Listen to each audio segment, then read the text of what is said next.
She never wore perfume, never looked men in the eye, but they still watched her, not for her body, but for the question she never answered. What broke her? Along the silver winding Baetis River, where cypress trees whispered in the late summer breeze, there lived a woman named Cassia.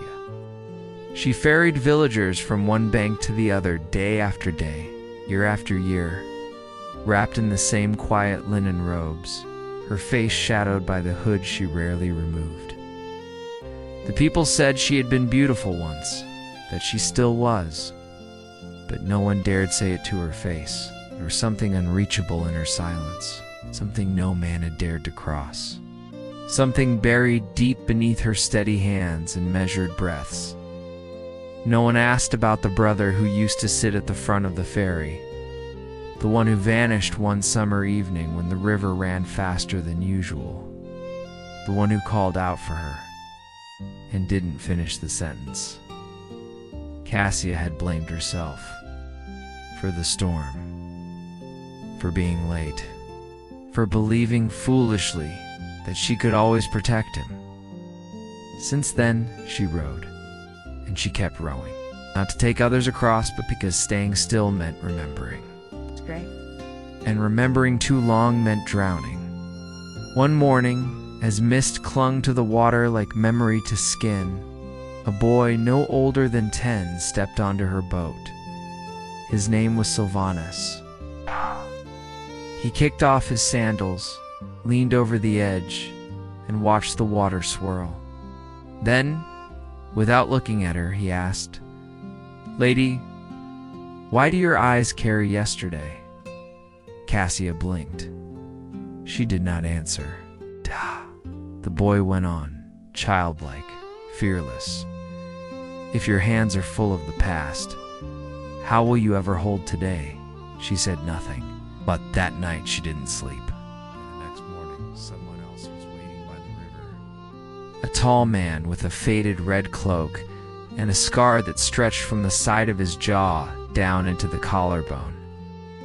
His name was Gaius Severus, a soldier once stationed in Germania, now transferred to this quiet village no one remembered. He said little. But when he looked at Cassia, it wasn't with curiosity or desire, it was with recognition. He, too, carried something, a silence of his own. He began to appear more often, always at sunrise, always standing near the old olive tree where shadows fell just right. Some days he asked to cross. Some days he didn't. When he did, their boat was filled with a kind of stillness that wasn't empty but heavy, thick with words neither of them wanted to say aloud. Once, during a sudden gust of wind, the ferry rocked and Cassia lost her balance for half a second. Gaius didn't reach to catch her. He only looked at her hands, watched how tightly she gripped the oar. "You don't have to hold it all," he said softly. Cassia didn't reply, but her breath caught in her throat. They spoke little, but something passed between them in the quiet, a kind of knowing, a mutual grief that didn't need explaining. She learned in fragments that Gaius had once lost a brother in arms to betrayal, that he left Rome not for duty, but for peace he hadn't yet found, that scars on skin were nothing compared to the ones on the heart. And he learned in her silences more than any woman had ever told him in words. One evening, as the sun dipped low, Gaius left something on the edge of the boat, a small silver coin unworn, untouched. Cassia frowned. "I don't take payment," she said. "It's not for the crossing," he answered, voice low. "It's to hold my place.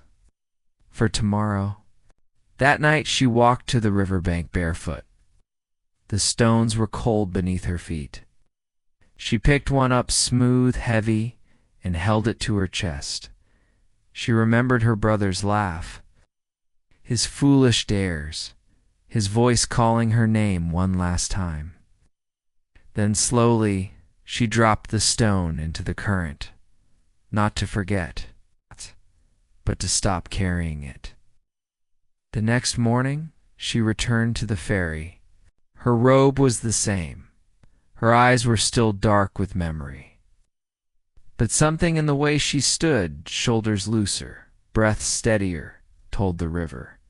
She was no longer rowing in reverse. When Gaia stepped onto the boat, she didn't look away. She met his gaze, and for the first time in years she smiled. You cannot sail toward tomorrow if your hands are tied to yesterday. Let go. The river remembers, so you don't have to.